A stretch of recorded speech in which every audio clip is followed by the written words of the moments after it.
They want to get rid of credit card rewards. Now, I'm sure out of context, that makes no sense, but there are murmurs out there and reports basically talking about how US senators, well, one in particular, want to change how payment networks work. Mainly, I'm talking about Visa and MasterCard. You're also hearing about how there are rippling effects for your next free vacation. And let me get this outside out of the way. Points are not free. There is always, and I mean always, an opportunity cost. Still, use them as you see fit. But with that, I digress. That is not why you're here. You came here because of the title. Credit card rewards can be a thing of the past.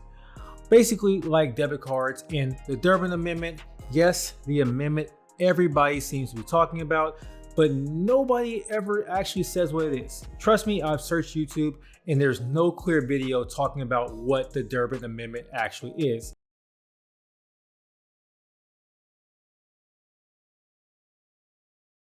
Well, no one that I can find at least. And with that, I'm actually gonna do it myself. What is good, fam? In this video, we'll be talking about what the heck is the Durbin Amendment. The Durbin Amendment was a last-minute addition by, well, you guessed it, US Senator Dick Durbin in 2010 to the Dodd-Frank Act. Now, as a little history lesson, the Dodd-Frank Act came about after the financial crisis of 2008 and basically Wall Street getting all the bailouts left and right. And the point of the act was basically to protect consumers. I mean, it was even named that, the Dodd-Frank Wall Street Reform and Consumer Protection Act.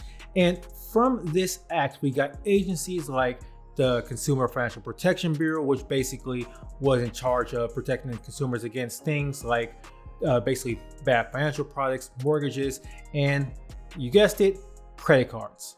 That is where our hero or villain of the story, depending on how you look at it, comes in.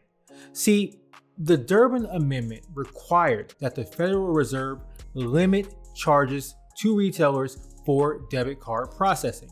So how did this rule even get rolling? It all starts with a little known thing. Well, I guess it is kind of known, and that is interchange fees. Interchange fees are swipe fees, and I'll actually be using both those names interchangeably, are basically fees that merchants pay to banks for the very privilege of accepting their payment via card. I mean, at face value, this is kind of screwed up, but hey, they do get the convenience of the person paying right then and there, and I'm sure there are things happening on the back end to make the money get settled. But anyways, merchants, they like keeping their money and they don't like fees. I mean, look at Mr. Krabs. But yes, they fought over this with the banks, and prior to the Durbin Amendment, these fees were unregulated and amounted up to about 44 cents per transaction. That is making the pack of gum that you bought that much more expensive to the shop owner. Though in all fairness, this cost is usually sent down to the consumer, or they make you pay something like a $10 minimum for using cards. You know, don't let me get into that. But anyways, merchants want to keep their bread, so they did what anybody with money in America does. They cried. No, I mean, they lobbied Congress to get the banks to stop. They would finally get their chance when the Durbin Amendment was passed as a part of the Dodd-Frank Act in July 2010. Now, the banks, quite obviously, did not like this, as they were basically making a lot of money off of these fees. And as a result, the billions of dollars they got from these sweet swipe fees were basically taken away. Now, for reference, the law only really applied to banks that are making over $10 billion in assets. So basically, they had to make a change to how they charge these debit card swipe fees and actually be proportional to the actual cost of the transaction. In the article I used to research and create this piece, it was actually saying that the bill aimed to restrict anti-competitive practices and encourage competition. They also want to include provisions which allow retailers to refuse the use of credit cards for small purchases and offer incentives for use of cash or other types of cards. Now, I'm going to call BS on that particular part, but I will save my own opinions on that. Well, at least for now.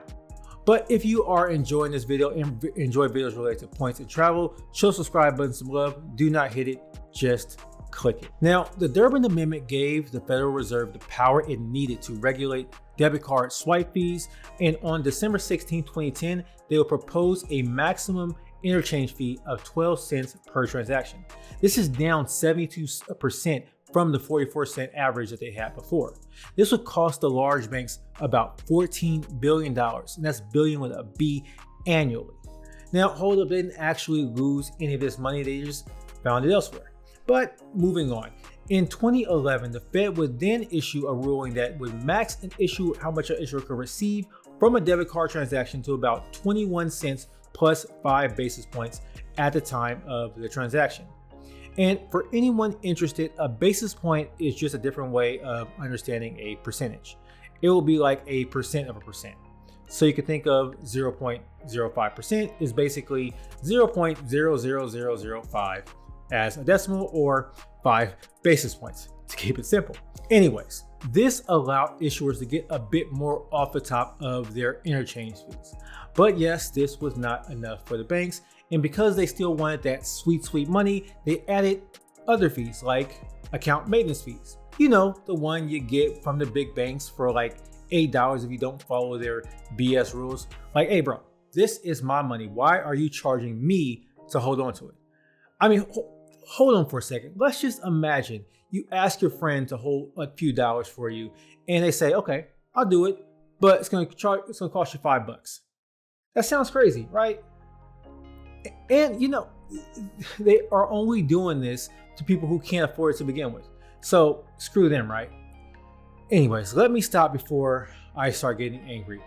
Now, the merchant lobbyists, surprise, surprise, were still not happy about the ruling, saying that the banks should take a greater step to reducing fraud from the debit cards and basically bear all of the costs.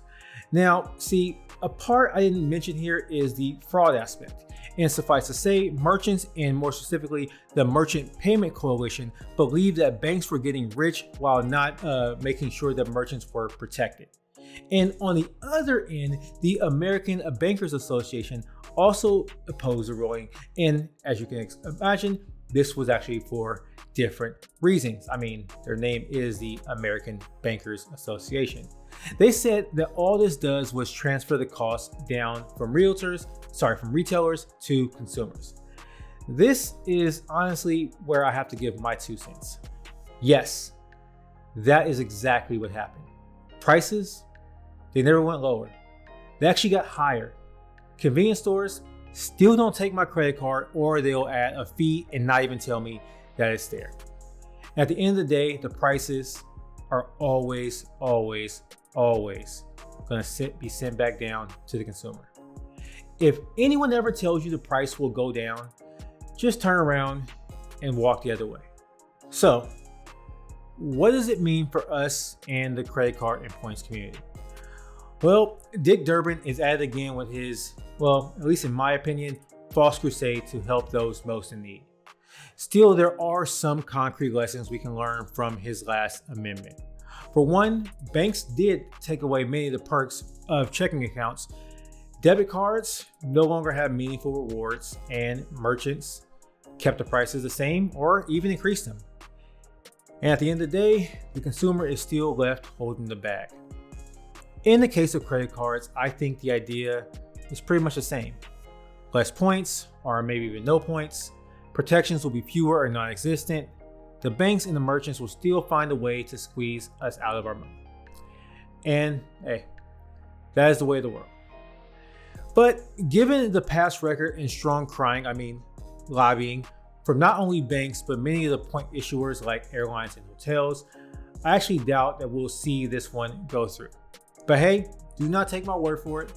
I'm just some guy on the internet, but I do hope that this gives you a better understanding of what the Durbin Amendment is and how it affects us today. And of course, guys, until next time, peace.